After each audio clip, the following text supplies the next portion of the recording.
Herzlich willkommen zum Pomadeshop YouTube-Kanal mit mir, dem Alex. Und zwar erzähle ich euch heute ein bisschen mal was über Haarpflege. Ein so einfaches Thema, was in der heutigen Zeit aber so schwierig geworden ist. Denn was bedeutet Haarpflege? So, das ist jetzt für jeden was anderes. Inzwischen, wenn auch Leute in den Laden von uns kommen, die sagen immer, ich hätte gerne ein Produkt, das meine Haare natürlich aussehen. So, und da fängt es jetzt schon mal an. Was sind denn natürliche Haare eigentlich? Natürliche Haare sind naturgegeben, produziert unsere Kopfhaut Fett, um unsere Haare zu pflegen. Sozusagen sind natürliche Haare fettig.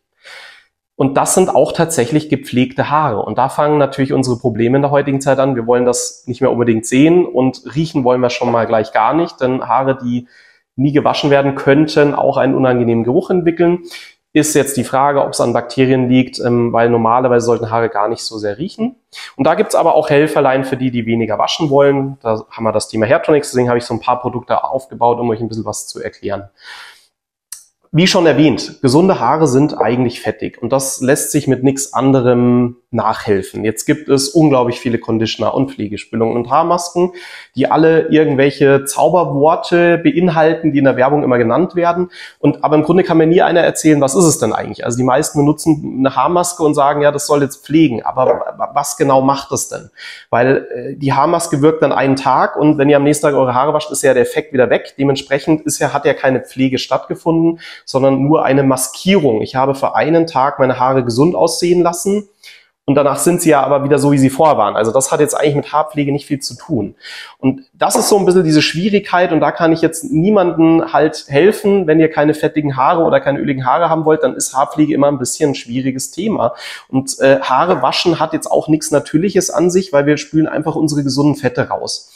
Und auch da wieder, man muss den Vergleich ziehen. Eine Ente, die kein Fett auf ihren Federn hat, geht einfach unter auf dem Wasser.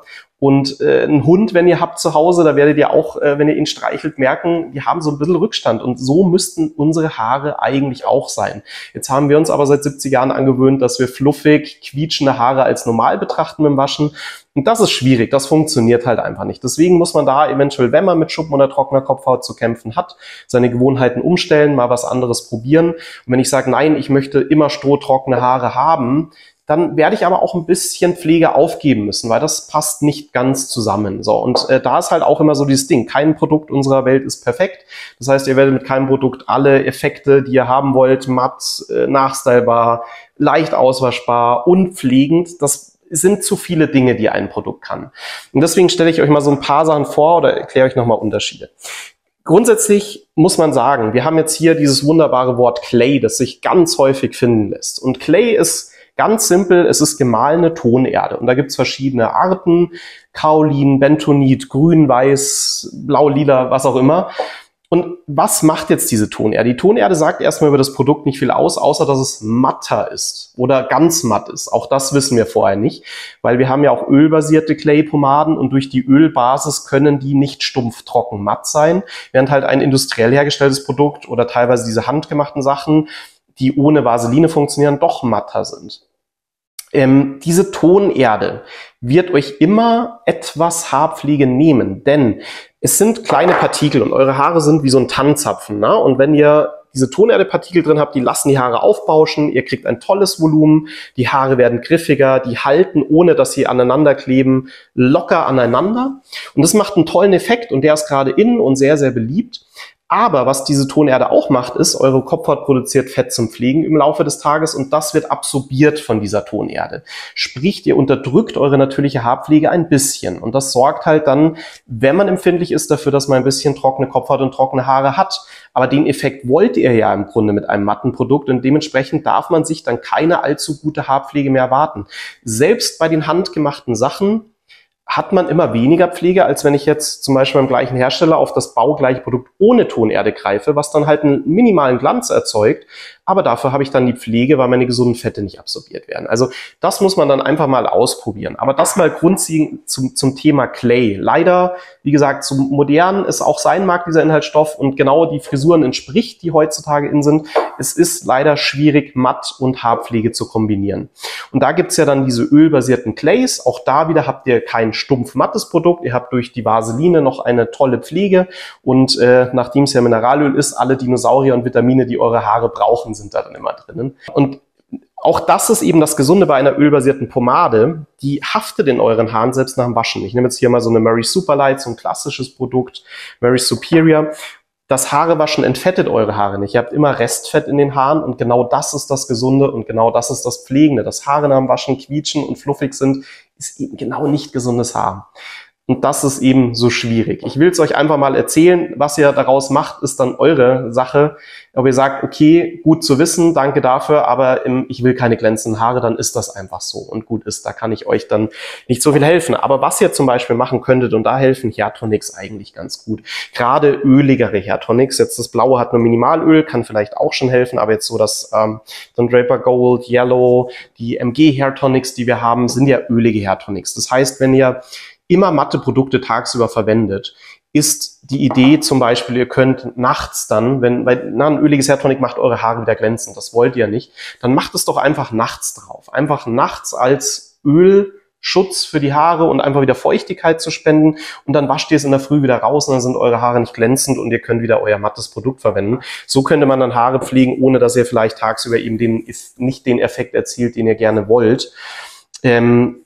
Aber wie gesagt, wenn ihr merkt mit matten Produkten, hey, ich habe immer trockene, kopfhaartrockene Haare, man kann natürlich vom Haarwaschmittel mal auf naturkosmetische Sachen umstellen. Wir haben naturkosmetische Haarwaschmittel, wie eben von der Firma Hasslinger aus Wien, eine ganz tolle alte Firma für Haarwaschmittel mit sehr wenig Inhaltsstoffen, die entfetten nicht so stark, wirken ein bisschen rückfettend.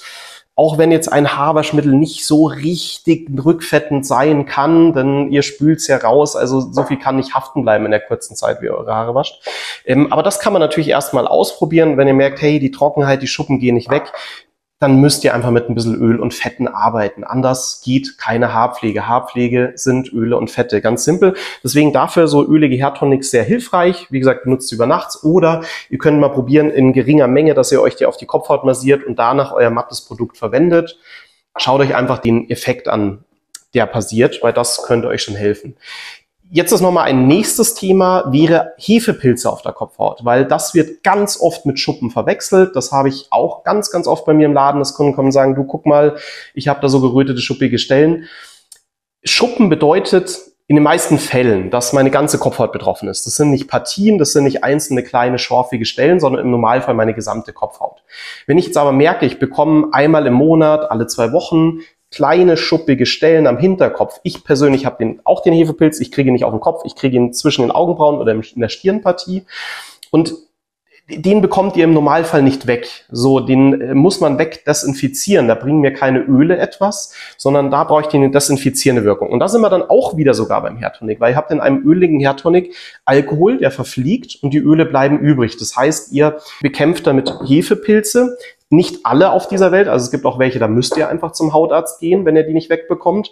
Aber viele kriegt man damit weg. Auch ich zum Beispiel, sobald ich diesen Pilz wieder im Stirnbereich bekomme, ich tupfe mir 2-3 Mal Hairtonic drauf und dann ist es eigentlich auch wieder gut. Und der ist nämlich oft stressbedingt oder Ärger oder irgendwas ist passiert und dann blüht der. Und dasselbe auf der Kopfhaut, weil viele Menschen eben auf der Kopfhaut. Und das ist auch so ein Grund, warum man mal einen Hairtonic ausprobieren sollte, wenn man Schuppen hat, weil ich bekämpfe 2 Ursachen und wenn ich mit einem Hairtonic nichts wegbekommen, also wenn eine Schuppen nicht weggehen, dann solltet ihr dringend einen Hautarzt aufsuchen, dann ist es eventuell etwas anderes oder muss man einfach mal nachschauen, was es denn ist. Und auch da unorthodoxe Pomaden zeige ich euch auch noch mal ganz kurz.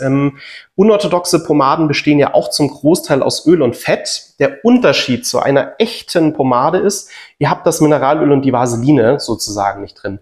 Und das macht einen großen Unterschied aus, denn Mineralöl ist das einzige Öl unserer Welt, was niemals trocken werden kann, während Jojoba, Argan, Shea-Butter, Aloe Vera, alles tolle Öle, aber die sind nach etwa 1 Stunde trocken und danach ist eigentlich der Pflegeeffekt weg. Das kann vielen Leuten total ausreichend sein für den ganzen Tag. Aber wenn ich die maximale Pflege will, auch da ist die ölbasierte Pomade das beste Produkt, weil es eben niemals trocken wird. Es pflegt den gesamten Tag eure Kopfhaut, eure Haare, geht beim Waschen nicht raus. Das heißt, ihr entfettet beim Waschen auch nicht.